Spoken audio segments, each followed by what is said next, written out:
Well, welcome. Good evening, everyone. We want to welcome you to our podcast. We want to welcome those of you who are watching live and also those of you who will be watching a replay. I am Tamara P. Jones, founder of Beautifully Bold Women, where we are a community of women of faith who desire to live in the beauty of our purpose, align with God's agenda, and have success and serenity God's way.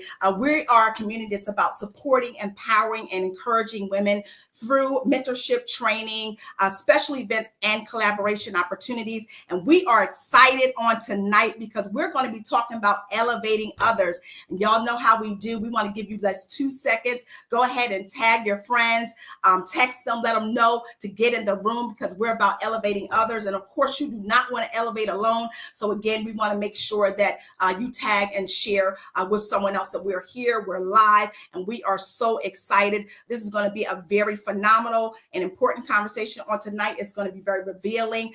This conversation on tonight is going to be empowering. It's going to be absolutely dynamic. And so I want to make sure that you get your friends in here to join us. So I am so excited. We're going to be discussing leadership. We're going to be discussing legacy and multiplying impact. So because we have such a power-packed podcast on this evening, I'm so excited. I just could not even wait to get on this evening. There's been so many exciting things that have been taking place with our guests and with a book that we're going to be sharing with you on tonight. But I want to first introduce our very special guest, Dr. Jennifer Jones Bryant. She is an absolutely incredible and phenomenal woman with a track record of distinguished service both in federal and corporate sectors for over 30 years. She is a beacon of light in the community. She is a visionary of Step Into Leadership Greatness series, which is an anthology for leaders that share their insights, their wisdoms, their strategies, their tools on how to reach leadership potential, achieve greatness, and of course, also to elevate others along the way. Her newest project, Step Into Leadership Greatness, Volume 3, Be a Force Multiplier, Elevating Others to New Heights, just released. Somebody say just released last Thursday. And I am so honored that I'm also one of the co-authors of this wonderful project. It made bestseller. It's been on the bestseller list for 6 days in Women in Business, and it's an international bestseller. So I'm just so excited, of course, to have Dr. Jennifer on. And we're going to also have several of the co-authors on with us tonight talking about their experiences and elevating others as well. So this is, like I said, this is going to be a hot podcast on tonight. It's going to be very empowering, very engaging. But I also want to share that Dr. Jennifer is also the executive founder of Reaching from Within, an Empowerment Journey, LLC. She's also the president and CEO of Step Into Leadership Greatness Foundation. She's an innovator.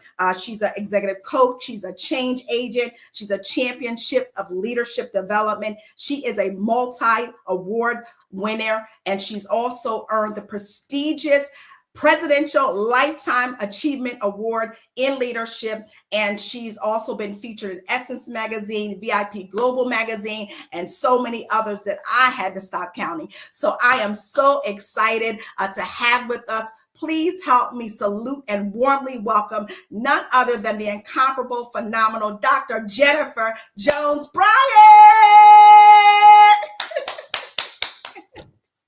Hello, Dr. Jennifer. You are hilarious. You're not going to give it up because I'm telling you, it's like, woo, so many wonderful accomplishments. I'm just so honored for you to be here with us on this evening. This is going to be an awesome evening together. And so I'm just absolutely excited to have you. Just meeting you 4 years ago has just changed my life because I believe you are absolutely a pure gem. I love your heart, how you elevate others, how you serve others. Just anything that you do, I just love to support and just continue to, I just lift you up because I truly believe that, again, your heart is so phenomenal for people and how you elevate others have definitely made a difference in my life. Just meeting you over the phone 4 years ago, and we just connected as though we knew each other a long time. We talked about both of us having lost our mothers, and it's just like the connection went from there. And I know you're about legacy. We're going to talk a little bit about that because when I actually connected with you, you attended or you actually spoke at one of my events called Leadership Legacy Weekend Experience, excuse me. So I'm so excited. So I'm just excited about what's going to take place on tonight. And so we're going to just jump right into the conversation, because I know we have a lot of that we want to get to. We also have some of the co-leaders as well as myself on tonight. And so I just want to just ask you, because I know your leadership journey has been so inspiring to me, and I know it's been inspiring to countless others. Can you just share with us what's your foundational perspective on leadership? Because I know you're a thought leader. So, I actually have been given this some thought in terms of how am I going to respond to this question? And I kept centering back to the same answer that I've been saying for decades, which is one of my quotes is people are at the beginning, middle, and end of every process and decision. Once you invest in them, they will go above and beyond for the mission. I am very people focused, human focused. And as we talk about the book, you'll hear that come out more and more because I feel like foundationally, if we don't deal with the mindset, right? If we don't deal with the challenges and barriers that are standing in our way personally, it will impact our leadership style professionally. And so, foundationally, it's about the people. And then it's about you caring for self. It's about influence. It's about impact. Because as you grow, I cannot do any of these things without other people. And so as you think about scaling, it's beyond yourself. And you have to go back to the foundational of your big why, right? And so there will be times when days will be rough and you got to go back to that foundational why. Why am I doing this again? So many days I was, why am I doing this again? But the why was beyond me. The why was you have to become selfless as you move forward in your leadership. Yeah. And that's definitely about connecting with people because we're in such, Dr. Jennifer, a selfie society, right? And nobody's really thinking others minded. We got to get back to centering ourselves and understanding that we're not here for ourselves and really understanding that a lot of times with that why we're doing it, because it has to be bigger than us for us to keep going. If it's just for us, we're like, let me just sit down here. Matter of fact, let me just go back to bed. I don't even need to get up today, right? But because it's for other people and because how we know that we've been given certain gifts and skills and talents to lift others up, that it's hard to just sit on the sidelines, right? It's just get in the game, continue to do what is necessary because leadership is so needed. People rising to levels of leadership and having truly the heart for people is so very important. And I think that is, like you said, that is the foundation and that's the cornerstone. So thank you for that. And even in your and even in your tough times, that's when your true leadership shows up. It's challenging times right now. Yes. I mean, it's almost the stuff on the inside, like I talk about. It is. That's going to keep you moving. It's going to keep you growing. Because as we grow, of course, we're able to help identify things in others to help other people grow as well. So, Dr. Jennifer, what's been a pivotal moment that has shaped your passion for elevating others? Because you do it so effortlessly. You really do. let me tell you, in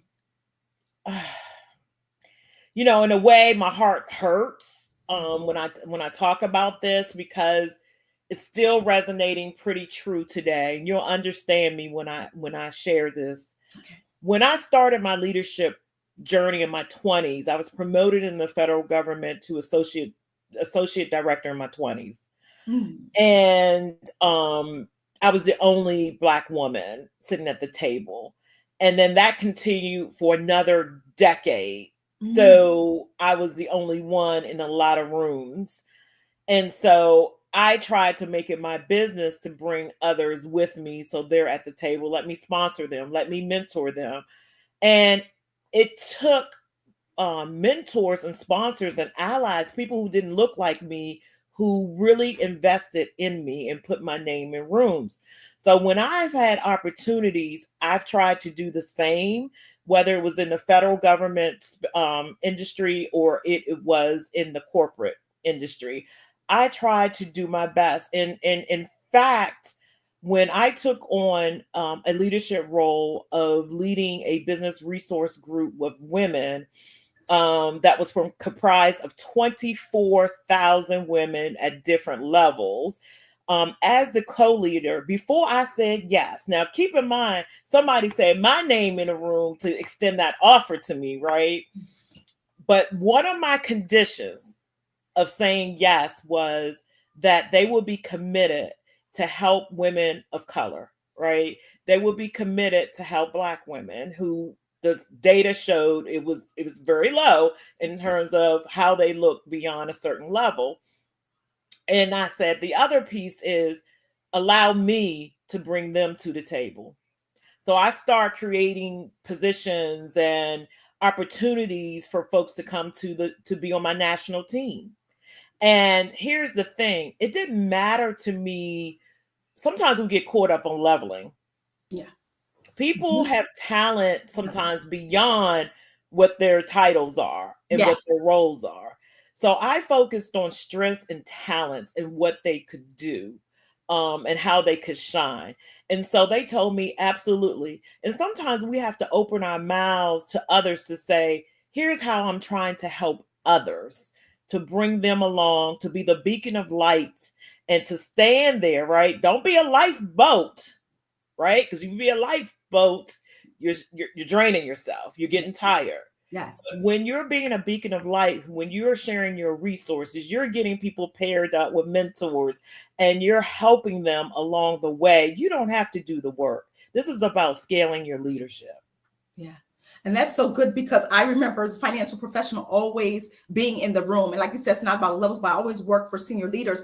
And it's you're the only one in the room with the senior leader. And only one time had I had an opportunity to work with a senior financial leader that looked like me, but I had met her years ago in Boston, and she was like, I'm bringing you here. And like you said, someone has Right. to say your name in a room. And even though I had to interview, I had to beat out the Yes. competition. At the end of the day, she knew I was qualified and could do the job. But fortunately, yes, I got the job. But at the same time, she shared my name in a room.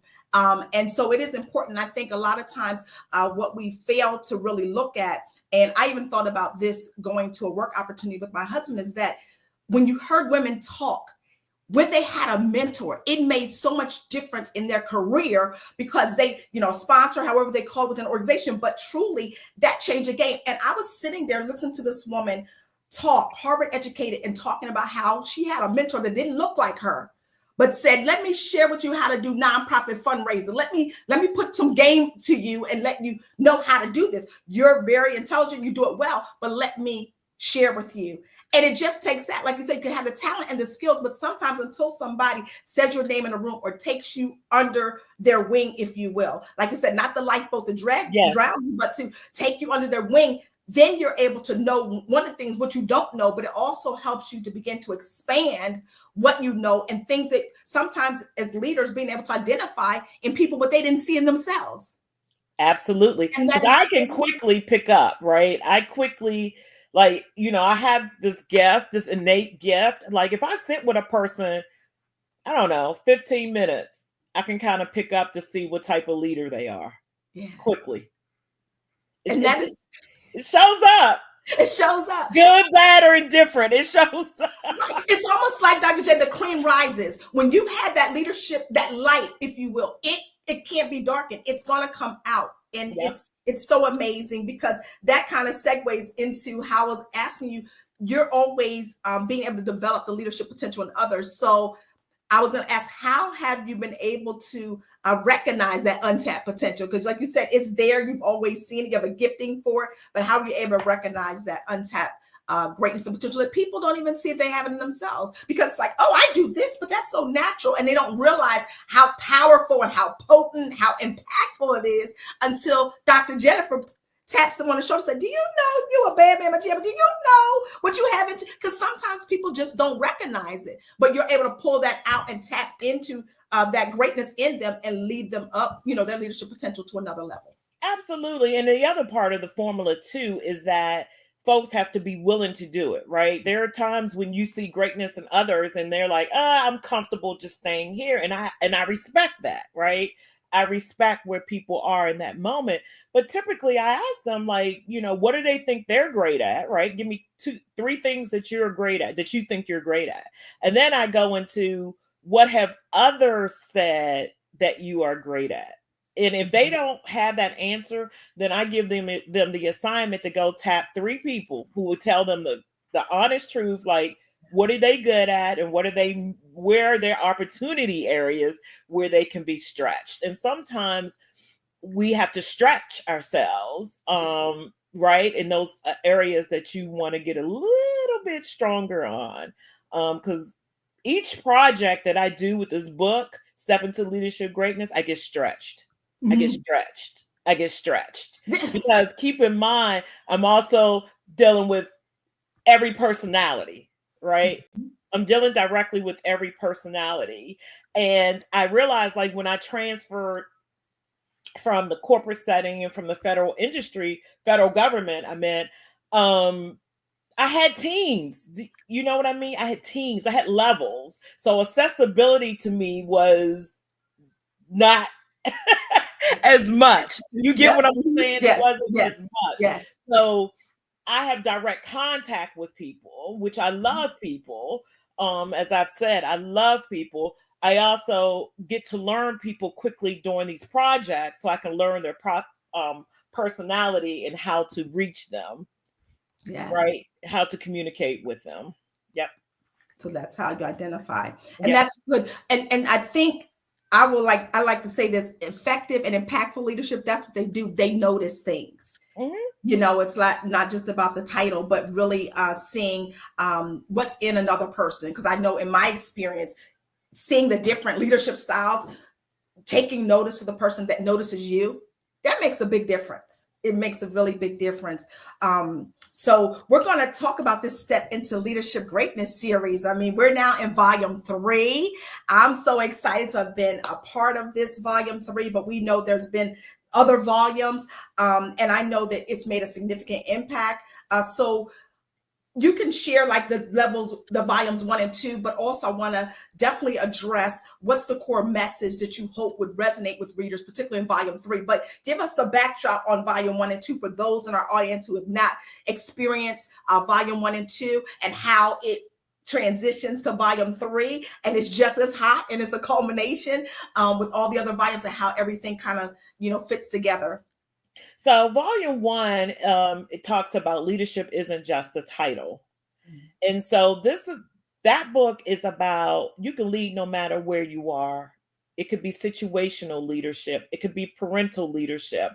And authors were sharing their stories of leadership and when they've had to step up, regardless of the title. And then the second one is leaders producing leaders. And that's about, okay, who else are you building a succession plan? What does that look like in terms of your leadership style? Are you bringing other people with you to produce other leaders? And then Step into Leadership Greatness, Volume 3. This is about, elevating others, being that force multiplier. This is about, again, scaling your leadership on steroids, pretty much, right? So the second one was about scaling your leadership, leaders producing leaders, but being a force multiplier. Like, what programs are you putting out there? What groups are you out there speaking to? It goes beyond the one-on-one. It goes, it's about what are you doing to help various leaders. It could be that branch manager. It could be that branch chief. It could be a director. But what are you doing to say, hey, I'm going to bring you along with me, and you bring two, like that old commercial, bring two friends, and then you bring two more friends, and you bring. It's like the sharing is care, like I said in the beginning. Let's text and tag somebody. Bring them in the room. You don't want to elevate alone. You don't want to elevate alone. And here's the thing. I know this is the new catchphrase these days. Stop gatekeeping, right? This is about sharing information, not gatekeeping the information, and helping folks along the way. And so this book, again, it's about, all three of them are about humanizing leadership. Yes. What do I mean by that? People are telling their personal stories of what happens in their could be their personal lives, what happened on their job, with their teams. And you'll notice that each of the authors were willing to hear. They were willing to listen, actively listen. They were willing to follow others. And that's the great sign of a leader, is being willing to be able to follow others. And you can't be one who knows it all, right? I was that way in my career at a certain point. Oh, I know this, I know that, and this, that, and the other. Sometimes you have to step back and be humble and learn from others and get to learn your teams. That is incredibly important, because they can help lift you as well, in terms of being a force multiplier. And when you said that, Dr. Jennifer, you kind of tuned me into my direct selling days, when they were like, be coachable, teachable, trainable, leadable. Like all of those things are necessary. And that was what people are able to rise up in the ranks, is because you had to be coachable. There is no know-it-all. It's really leadership is a journey. Let's say that it's about the process of continually growing so that you can grow others. When you are able to, it's like magnified growth. What you're doing, that investment, you see the return in others, because you know that you've been developing yourself, but just by the impact. Just by the impact. That's right, because you want to leave a legacy. We talked about that a little bit earlier. Like, you want to have so much of an impact. Like, every place I left, every job that I left a legacy. I left an impact, right? I left scalable processes and procedures. And I'm like, you all can enhance it. Here's the foundational, do what you need to do. But here's the other sign of a great leader, is fail fast and fail forward, right? Like just, I made a mistake, own it, keep it moving. And if someone else has made a mistake, don't harp on it. Right? Because they're probably already feeling bad within themselves, right? They're already iterating on a story within themselves. At the end of the day, it's not going to matter. Like, unless it's something like super catastrophic, but mostly we can get over it. We can get past it. We can do a retrospect and say, hey, what are the things can we do better going forward, but not necessarily pointing at the person, but pointing at the issue, right? So you have to remove people from the problem and the issue. Yeah. Saying that thing, they say, I didn't fail. What I strive to do fail. Like, you separate yourself from the failure. But all success is just a combination of failing along the way. It's that failing forward, because you don't know success unless you try things. And in trying, you will fail. But you have to separate yourself from the result. I would say it's that detach from the outcome, to understand I did what I could. But in detaching from the outcome, I didn't fail this particular. Because again, it's experiment. I tried it. Now I know how about this, Dr. J? It's now giving me the roadmap to know where I need to go, because I got pivot. That didn't work. Okay, Now, like, it's getting me close to the answer. And that's leadership. That's leadership, the ability to keep driving forward, to understand that, this might not be the thing. And particularly for those of us, the business owners, you're going to try some things. It's not going to work out, but it's going to help you figure out, okay, that's not the direction. The idea is still good, but now I got to do it a different way. And then you find success in another way of doing it. But that's all about the change, being adaptable. That's so necessary. It's like you can bend, but don't break. Keep going. You can do it. So I love that. Thank you so much for sharing that backdrop so that people can see the succession, the elevation, and the things that we're sharing here. But I also know that you launched your wonderful Step into Leadership Greatness Foundation. I know I attended an event and it was so nice, and how you had everything laid out. But what was the personal experience that led to the creation of that? And what is it that you desire that your Step into Leadership Greatness Foundation, what impact do you want it to have long term? So, it was birthed out of a personal story, right? And so, yes, I had the volumes of the book that started the series. And then it's just like, hey, my vision, I have visions all the time, right? And so it went beyond that. And I said, what is a way that I can really memorialize my mom, right? And have an impact. And so my mom had a 5th grade education. She had to drop out of school to sharecrop for the family. And so with that, she was a single mom and raised my brother and I with that 5th grade education. And so because my dad had died a terrible construction accident back in the 70s. And so for a woman with a 5th grade education trying to survive in this world was hard. I mean, I had to help her a lot. While I'm growing up, I'm trying to help her. But she had an amazing high level of emotional intelligence. And then later on, when I was 17, noticed some peculiarity and some other things. And she later got diagnosed with bipolar and schizophrenia. So couple that with a 5th grade education, it was tough trying to take care of her and others. And my only brother at that time was incarcerated. So but she always instilled in me the importance of education, right? I remember sitting in a living room and her with the flashcards, 1st grade, just trying to help me read different words and say different things. And sometimes I still have challenges, right? And so that's why certain things I ask for, because I know I have that challenge. But the thing is that what is a way that I can remember her in memory and others can remember her because she's no longer here. And so it dawned on me, and it was like, hey, create this foundation, help our 1st generation college students, because I was a 1st generation college student, in leadership and business. And so we're going to award 10 students this year. I know the board was like, okay, Jen, what are we doing? So March the 1st is when we are going to, that's the plan, to send out the information for students to actually apply. We're going to use that month. So we're going to do 10 students, $500. Every bit counts. And so we are going to be looking for donations. Look, I'm doing what I need to do to ask. Others are believing in the vision that I have as well as the mission. And I want to help our students. Like I said, it goes back to what I said, that my why is bigger than me.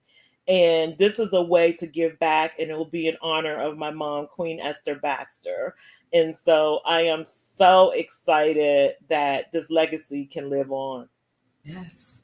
And definitely our community and the audience definitely want to support that effort as well, because we need future leaders. We need, because how in the next 10, 15, 20 years, what is the world going to look like without us being able to then bring up and lead the leaders? And that's what you're doing in your foundation, which is just awesome, in honor of your mom, who's a leader in her own right. She had the flashcards, and she gave you that determination. Yes, she did. Perseverance. I know what I'm saying.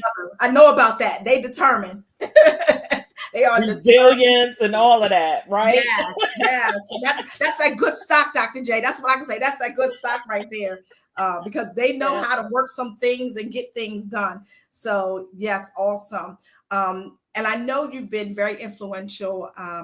I know in my life, so many other women's lives, the co-authors that are on here. But what's been the most rewarding transformation that you've witnessed from mentoring someone, or what is the greatest moment that you're proud of Oh as you my reflect on your goodness. leadership journey? I know it's probably been so many moments, but maybe the moment, just let's give us the one moment that may stick out, because there's probably so many other moments, I can guarantee you. But just, one of those things that Oh, let me tell you. there's one. I know you got There is hundreds, one. but there's one. It's going to sound like a general thing, but it's impactful. Every person that's come through Step into Leadership Greatness, whether it was the mentorship program I had designed, whether it was the books, look, they out here killing the game. I am so proud of them. Look, there have been some that are like, I don't know, Dr. J. I don't know, Dr. Jen. I don't know if I can write this chapter. I don't know what it's going to look like, blah, blah, blah. At the end, great story. Next thing I know, they done went off and did their own anthology. They done went off and got their doctorate. They have gone off to do, and I was like, be better than me, right? Like, I would tell people, like, be better than me. Do what you got to do. Dr. J. They are making their mark. They are killing it. Yes. So I am so very proud. And you're going to hear some of that when the co-authors come up. And I'm like, look at you. Okay, then. I see you. I see you. Right here. Yes. And that's the excitement that you bring. And as I said, it's hard because you're not so much demanding as much as you're loving. And that love that you give, it's a demanding that pulls, I know, on myself to say, I want to give it my all, because I understand the value of having someone like you who can see certain things and say, hey, I want you to be a part of that. Who, me? And it's just a wonderful thing. But it's like, you remember I talked in Delaware. Yeah. And I always hear people like, tell me your powers, you're this, I'm like, but you never think, I don't think about me. I always think about others. And for so long, I've constantly supported others. It's like, it's just a natural thing. And so you don't necessarily think about you, because thinking about you is doing for other people. That's how I translated it. But, in that vein, definitely want to continue to honor you in that way, because it's almost effortlessly, in terms of it's not demanding as much as you want to be able to rise. Yeah. Dr. J said, yeah, and I know her track record. I know she knows she's the truth about this thing. She knows what she's seen and been in different circles and places and have seen it. So thank you. I guess one of the other things that I want to share before we because we're going to bring our co-authors in, and I know they're itching. They're like this. We like racing to get in the room. We are present and accounted for. But what is one unique contribution that the Step into Leadership Greatness Volume 3 brings to leadership development, and how do you hope that it shifts the conversation about elevating others? Because again, we're in this selfish society. So how do we continue to shift that conversation? Shift the conversation, but more so taking action based on what they read. Like in the book, you're going to find that there's going to be some questions I'm asking leaders. What are they doing to take action? To one of the authors that are going to come in, talking about the trifecta, like the importance of the trifecta, and which includes the mentorship, the coaching, the sponsorship, actually putting in action and asking people. See, a lot of times leaders may not ask other folks, right? Other leaders, other team members, what is it that I can do to support you? Mm-hmm. What does that support look like? What is it that you need from me? Yeah. I've done that everywhere I've gone. What can that's within my control, right? And I will tell a person what is within and without, not within my control. So the contribution is like multi-pronged in terms of people walking away with the ability to influence and to impact and to actually take action. Like you can read, but I want you to do something with them words that you've read, right? Yes, yes, yes. I love it. I love it. So we're taking action. We're going to bring in some other co-authors and women who have definitely been impacted by your leadership. And so I want to bring in four other of our co-authors here, our guest panelists, special guests. We want to bring in Dr. Talantine Benjamin. Come on in, Dr. Talantine, talking about that trifecta. We want to also bring in Dr. Adibola Oahu. Ojahu. Dr. Adibola, are you there? There she is. Woo! I'm going to bring her in. Dr. Nadia Manzano, I believe she's here with us. Yes, there she is. Awesome, beautiful. And last but not least, we have Miss Ladrine Howard Peterson. Woo! Well, listen, ladies, I'm excited that we're all on together. You know, we've been a behind the scenes journey for a few months here. And so I've gotten an opportunity to kind of at least connect with you all just from behind the scenes, but wanting to know more about each of you, what you do, who you are, and also to share, you know, why did you decide to be a part of this anthology? I know each of you bring a different perspective like I did. And so I would like to start with Dr. Talantine Benjamin. If you could just share with us what you do and, you know, your reasons or what your compelling why was to be a part of this anthology, and then your voice as well. Well, first, let me say thank you for having me on this podcast today. I'm grateful for the opportunity. A little about myself. In my quote unquote 9 to 5, I am a federal employee. I'm a supervisory management analyst. I manage a team that does recruitment, outreach, performance management, awards recognition, career management, and leadership development. I know I said a lot. um, Outside of my day job, I got a few other volunteer jobs. One of them, I'm a member of Zeta Phi Beta Sorority Incorporated. I serve as the North Carolina's Leadership Development and Training Coordinator. Um, but or my chapter is actually about the leadership trifecta, and 1/3 of that trifecta is mentoring. Another third of that is sponsorship. And actually, one of my mentors actually was the person who talked to me about this project. My mentor is one of the co-authors in the project, the Honorable Savannah Winston. And she called me up and said, "Hey, I need you to reach out to Dr. Jennifer so you could be part of this project." And I was like, "Well, what project are you talking about?" "Well, it's another book." And I was like, "Well, what is this book about? I need more information because I don't want to get into something and I can't meet the deadlines and all of that." And she's like, "Look, just call her and find out more information about it." And she said, I promise you, you need to be on this project." So here we are.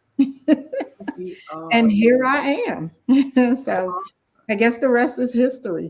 But definitely, Savannah served as my sponsor because she told Dr. Jen about me and my mentor, and that, you know, she constantly tries to push me to get involved and do things that she feels will be helpful to me in my journey. So, Savannah. Awesome. Like Dr. Jennifer said, took that action, took the action. All Yeah. right, we're going to go next to Miss Ladrine Howard Peterson.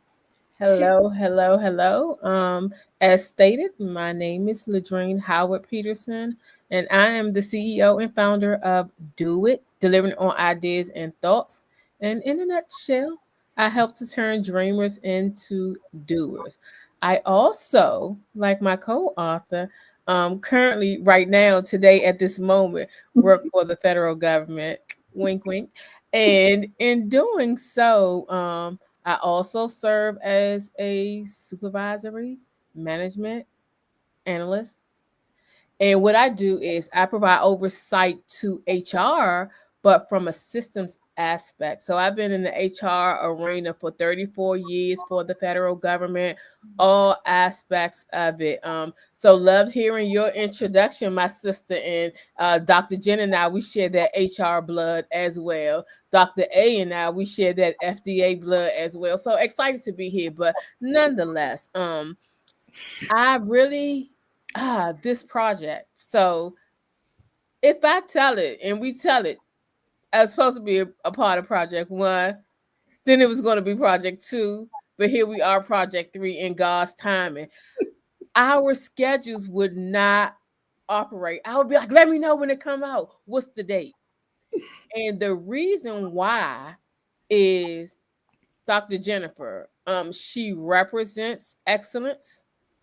And I know that anything that she's going to partake in, that it's going to be a mark and it's going to represent and it's going to make an impact. So for that, it was easy. Yes, I kept trying to give her my money, but our schedules would not work out. But this book, Volume 3, if there is a such thing as perfect on earth, this is it.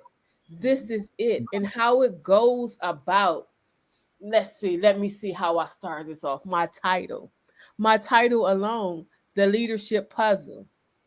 If you look at the front of the cover, which I had no idea, it consists of puzzle pieces. It's all divine. So the leadership puzzle, every piece counts. So in a nutshell, without giving away, I already know, Dr. J, I'm not going to do that. Here's the thing. For my piece of this puzzle, if you will, I not only focus on what we as leaders do to build others around us. I went into it very deep from the flip side of it. And Dr. Jennifer said early on, it's how important it is not to give the effect as if you know everything. No one knows. I don't care how smart you are. No one knows everything, right? And so in this, I give the flip side of how making someone feel important, not for what they can do for you, but who they are as a person. And when you do that, you will see how it branches about and how every team, and you can check my record, every team that I have had, they have called it an empire or something very like high level, because that is the type of production that we do, not because of me and only me, and not because of my skill set and what I can do, but it's the totality of our team. So in my chapter, I go through that aspect, and I'll just say this piece to close out. When we think about us as leaders, we think about what we're going to teach our individuals. This chapter is dedicated to my very challenging at first team that came out to be a very phenomenal team, because guess what? They taught me a lesson. So you have to get this book and understand how all of these bits and pieces come together to form the complete puzzle. And you'll note when one piece is out of sync, one piece is missing, one piece is lost, the puzzle cannot be complete. So thank you so much for having us on your show. I'm so delighted, Dr. J. Thank you so much for this book project. And thank you, God, for aligning us to finally come together with this. Thank you so much. And looking forward to hearing from the remainder of the co-authors. Thank you. Yes, thank you. Perfect timing. Dr. Nadia Manzano. Well, good evening, everyone. I am Dr. Nadia Manzano, and saying yes to Dr. Jennifer is like very easy for me to do.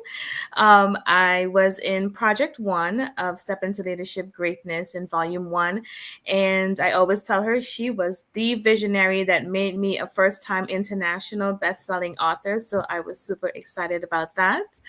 And I always tell her, of course, again, don't know where I was for 2, but that slipped me by. But I tell you what, I was not going to miss 3, right? So when she tapped me on my shoulder and said, hey, Nadia, I'm ready to do Volume 3. You ready? I'm like, where do I pay you? Because I'm ready, right? That was definitely a no-brainer for me to definitely join.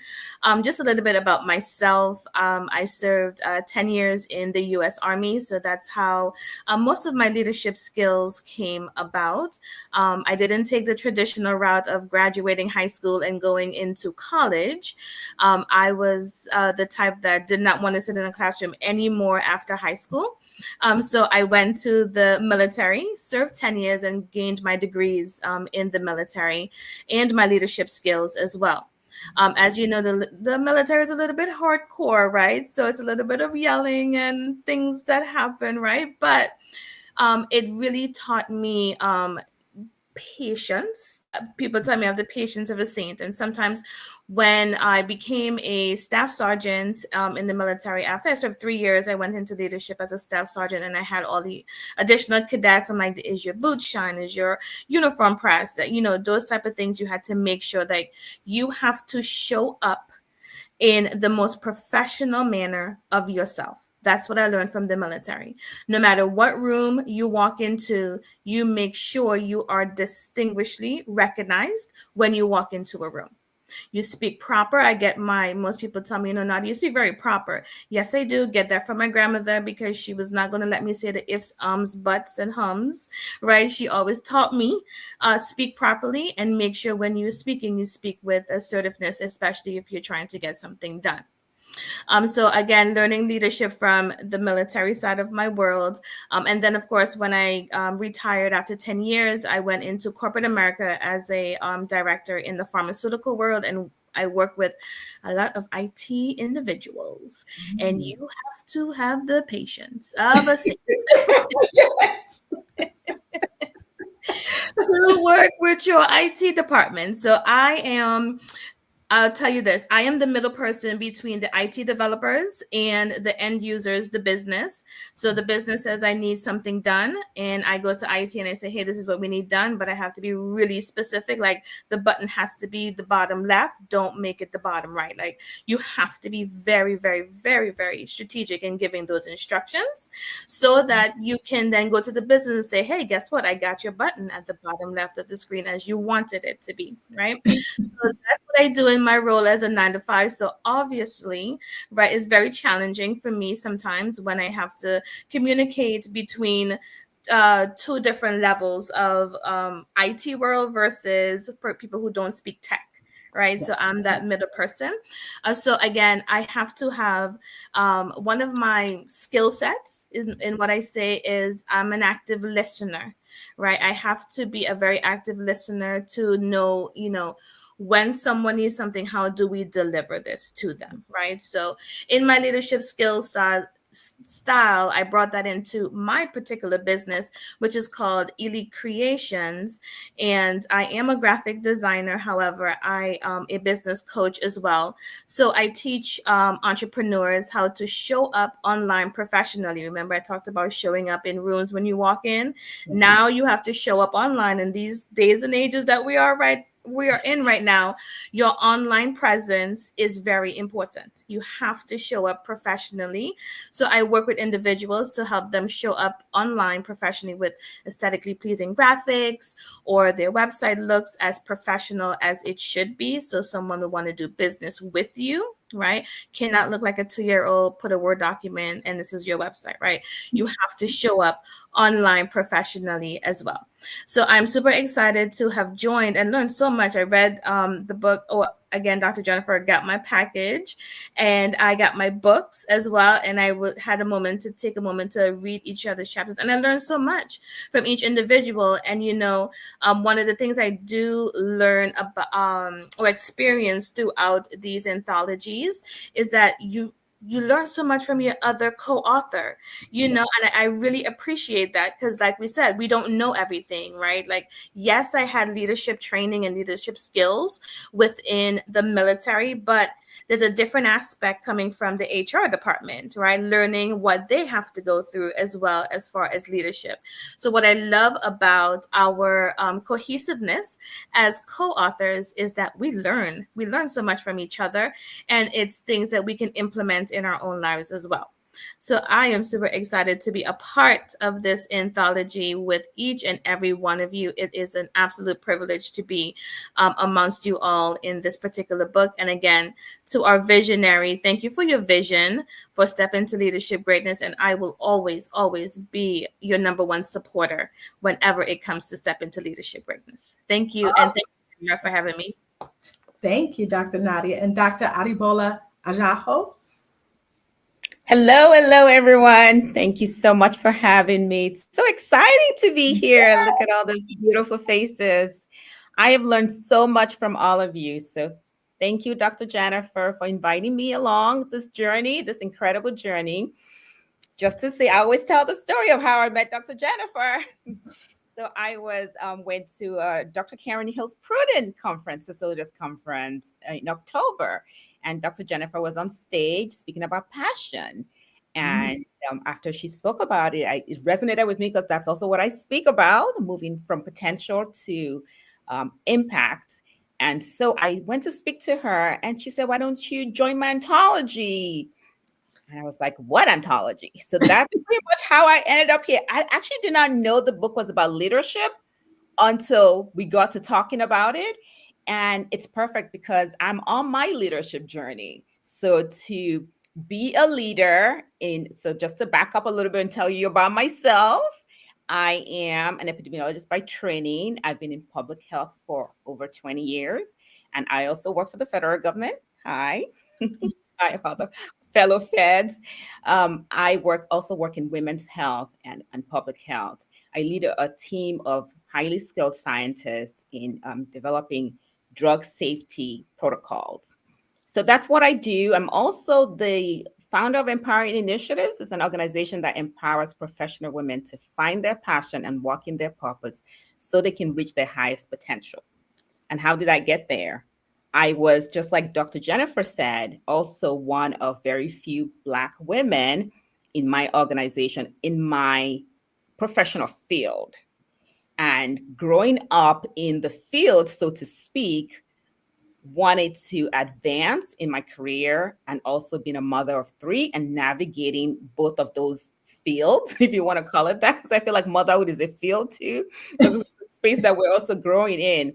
I was challenged finding leaders that look like me. I also, like Dr. Jennifer and Dr. Jones, had a lot of mentors that did not look like me. They were males, as a male-dominated scientific field, and I was looking for a woman that looked like me, who understood being a mom and who understood also wanting to advance in your career. And I could not find.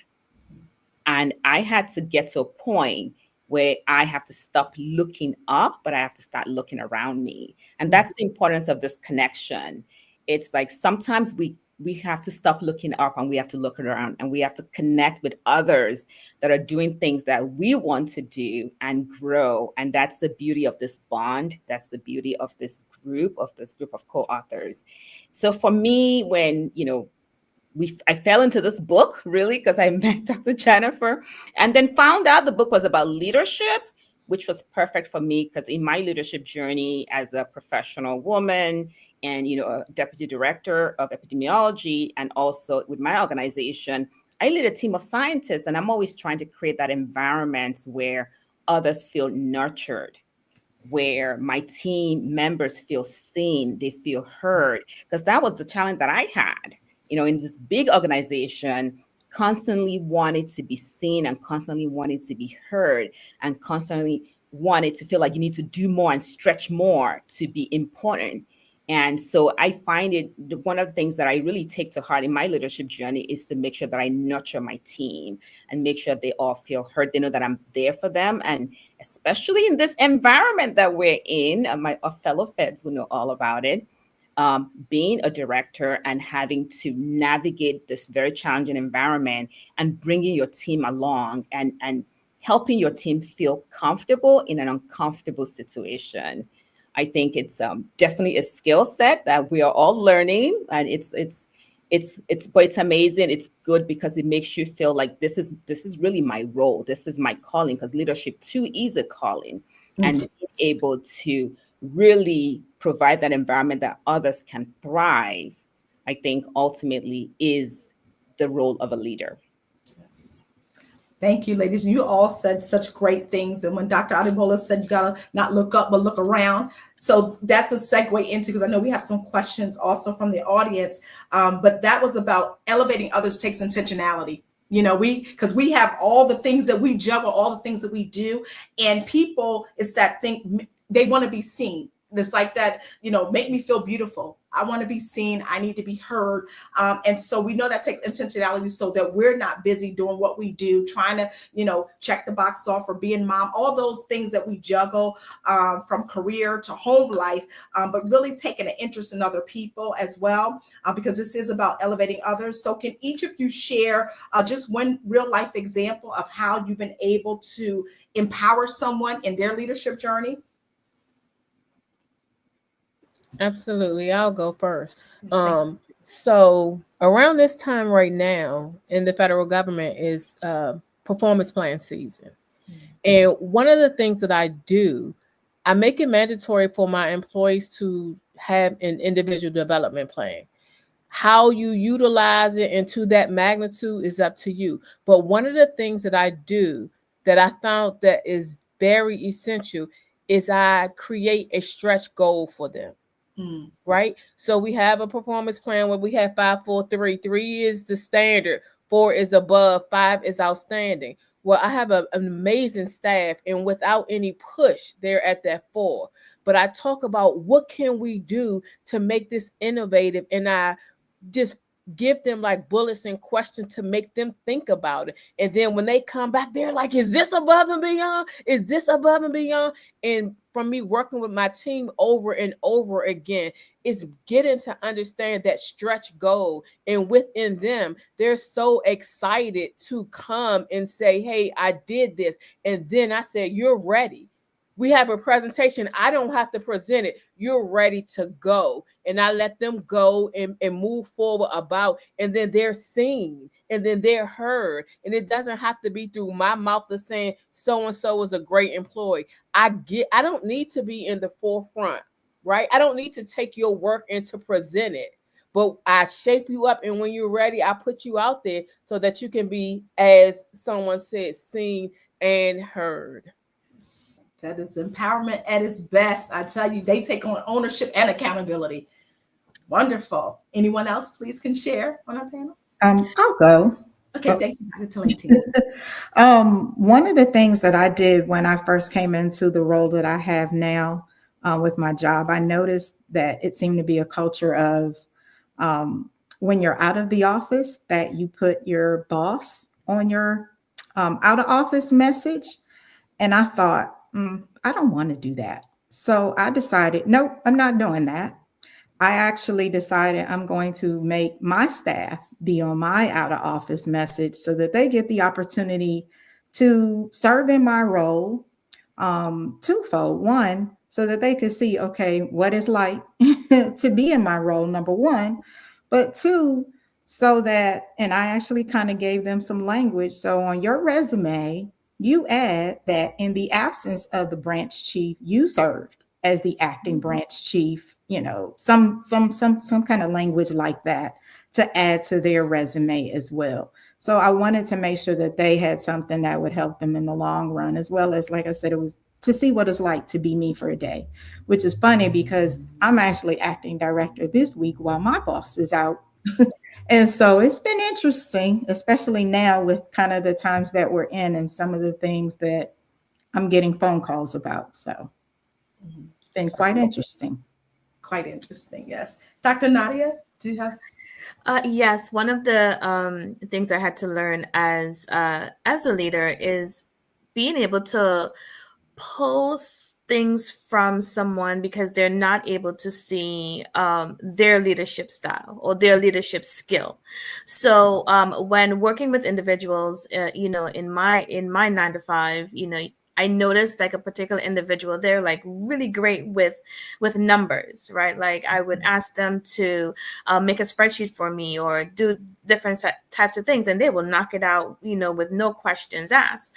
And one day, when we were doing their skill sets, I said, well, don't you think you may want to look into the finance department, right? Because they're always looking for someone to help with payroll and someone to help with different types of Excel sheets and things of that nature.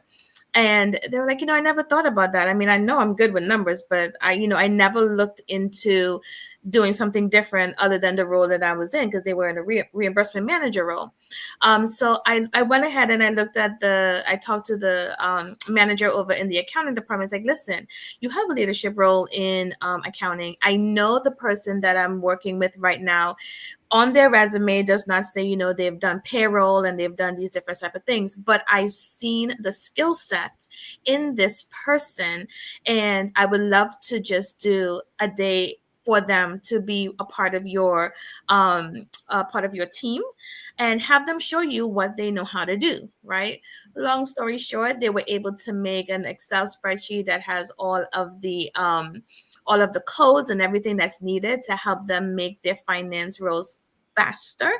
And they were like, wow, Nadia, how did you even know that this person does this? So we have to be able to observe someone and understand that they may not understand the skill set that they have, but maybe if you give them the tools needed to be successful, then come to find out they're actually coming up for a management position in the next couple of months they applied for the finance department, right? Because of all the trainings that they were able to do. And now this person is elevated from my reimbursement department over to finance, all because I was able to pull and see what that skill set that person had, but they were not leveraging it in the right manner, right? So we have to be able, as leaders, to be able to look at someone and say, you may want to try this, and let me give you the tools needed to be successful. Yes, the opening the doors of opportunity. I love that. Dr. Adebola? So for me, it is really about being available and accessible as a leader. Because I think part of my challenge was really finding that leader that looked like me, who was available and accessible. And being a Nigerian coming into this country, I know how it is as immigrants, why we put our heads down, we work really hard, we don't always integrate into the system and really network. That networking seems to be a challenge. And so I make myself available when other Nigerians or other Africans see me on LinkedIn and they admire what I've achieved and they reach out to me and they want to know, how have you been able to navigate? I make sure that I'm available. I give them my email. I set up a Zoom call with them. I speak to them. I share my experience with them. And I tell them if they have any questions, they can always come back to me. And in my organization, Empowering Initiatives, that's also what I do. I seek out a lot of women that are also immigrants who are just like me, right? And they are also looking for that access, and they're looking for how to navigate this terrain and this environment. One such lady I remember, she's my mentee. She's a physician from Cameroon. And so she came to this country, and so she's trying to pass those many, many exams you have to pass to become a physician. And, she doesn't know any other physicians that will allow her to come into the hospital and, shadow them. So, okay, sorry about that. Something came up on my computer. Okay, all right, sorry about that. So, I have physician friends. So when she talked to me about how she's having a tough time not being able to find that environment where she can go and shadow someone, and me being able to link her up with other physician friends that work in the hospitals, where she could go into that environment and do real life, seeing patients. She wasn't seeing patients, but shadowing physicians that are seeing patients, seeing how healthcare operates in this country. And so when she does pass those exams, she has a vision of what she's going to be, going into. I think that is an example of creating that accessibility. And because I'm accessible and I'm available, I can then create those opportunities for others coming from the kind of environment that I came from, and giving them opportunities. Great, thanks. So as we round up our panel, I just want to ask, and any of you can answer this, what one key strategy or mindset shift do you believe we need to embrace in order to keep elevating others? Because this is a conversation that we're having, but we want to see how we can share with the audience how we can keep elevating others, and what that one key strategy or mindset shift would be. Sure, I'll go. Thank you, Regine. Thank you. So you put the pieces of the puzzle together. yes. So for me, one of the key foundations in my entire career is always having a posture of reaching up and reaching down. And in this way, while I have people who are there where while they may not have been my formal mentee, my formal mentor, they were there to support and help me to understand how to rise up, right? And then there were others that I saw. Either they came to me or I noted them and made myself available to be able to teach. So it's never a one-way street. Even when you're making a climb, right? You don't scoot up. There's always a one and a one and a one. And you can do the continuation of the cycle of making sure that you help others along the way. So it's very important to give back to others. So it's just that two-way cycle. And I think that when everyone does that, the evolution and the cycle that comes about that, it will be leaders upon leaders upon leaders. And it's so much out here that everyone can eat from that same pot. I love that. I love that. Multiplying impact, force multipliers. That's what we're about. Dr. J, I want to turn back to you just because of you're the visionary and bringing us all together. And as you can see all of these, and I want the audience to know it's 14 minds like this that's sharing this information. So you've got to get the book. I've already said saw someone had a review about how all the different perspectives they can get from reading the book, and then they can navigate their own journey, just taking a piece of this and a piece of that. There we go, Ladrine, back on that puzzle, just taking a piece, but people are already seeing that in the book. So just imagine how many combinations, right? We're going to get back to that combination, like how many combinations of what we share in our tools, our strategies, our tips that are going to help hundreds, maybe even millions of people put this leadership journey together so they can truly continue to elevate others. So this is phenomenal. I know I'm just excited about being a part of this as well. And there is a couple things we want to do. First, we want to make sure that we have, and my team, we want to give away a book tonight. We want to give away a book and a bookmark as part of our, I don't know if you can see this, want to have a part of our Beautifully Bold Women package. So we kind of going to have that for a winner. So make sure you stay on. If you have any questions, we want to get your questions. But Dr. J, I just want one last question for you around legacy, because you have started something. You are working through something. You are impacting so many lives. What is the legacy that you want to leave as you continue to lead and lift others up? Because these 3 volumes alone are going to be, books are always going to continue to be there, but just how you have impacted others. What legacy we want to leave? I will say, for others to own their greatness. That I was passionate about affirming other people to own their greatness and to own it boldly, unashamed, yes, and unapologetically. Own it. Own it. Own it. There we go. Own it. Greatness. I see greatness. I see greatness in each person who I talk to. Each author that's a part of the book, they brought their uniqueness to this anthology. And I wanted and that's the other piece, because when I started this journey, I said to folks, I want it to be beyond an anthology, a book, words on the paper. I want y'all to connect. I want it to be an authentic community where we have our weak points or our moments that we are there for each other, to lift each other up, to embrace each other. And, I didn't mention during this segment, but I will mention it in terms of legacy. We had a Step into Leadership Greatness author that passed away, and her last year of living, she gave it her all. Mm-hmm. And like I said, folks, the authors did really well in terms of the impact that they left. She became an executive pastor. She got her doctorate, governor's citation. That's another legacy that I was able to impart on Step into Leadership Greatness 2 for the authors to get governor's citation from our first Black governor. So this is about a movement. This book is a tool, right? That's just an impetus, right? It's just a tool. But I want folks to really embrace it, affirm themselves, and know that they are great. I love it. And you said own it. So in honor of owning it, Step into Leadership Greatness was trademarked today. Woo!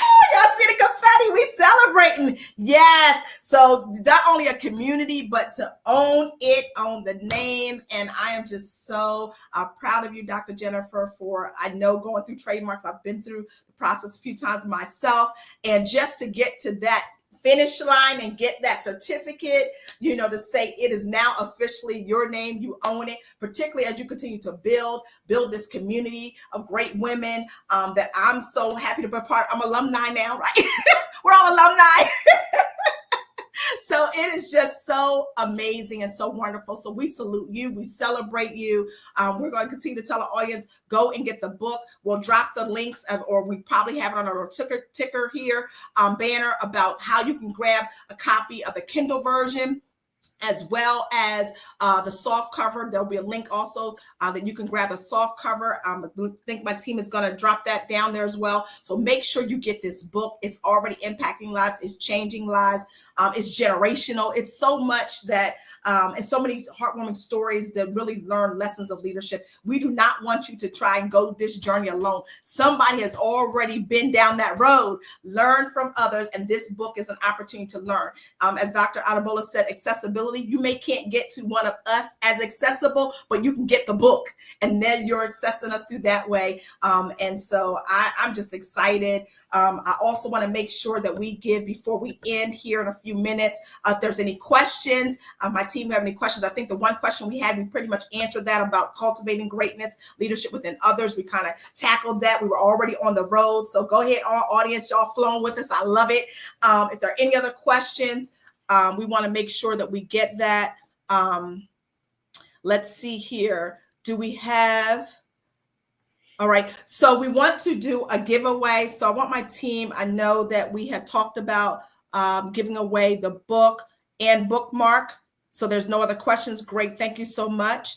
We have the links dropped down there as well for how you can purchase the book. Can we put that also on as a banner to go across if possible, so they can see that if that hasn't gone through? How to purchase the book, also how to donate to the foundation, because we're going to get to that $5,000. We're going to give that money away to those 10 leaders, $500 each. We're going to make that happen for Dr. Jennifer. Yes, we can. We are going to make that happen so that we can continue to sow into. We have to understand that elevating others is about investing in others. And this is the way that we can invest in others to be able to ensure that we have great leadership coming behind us as well.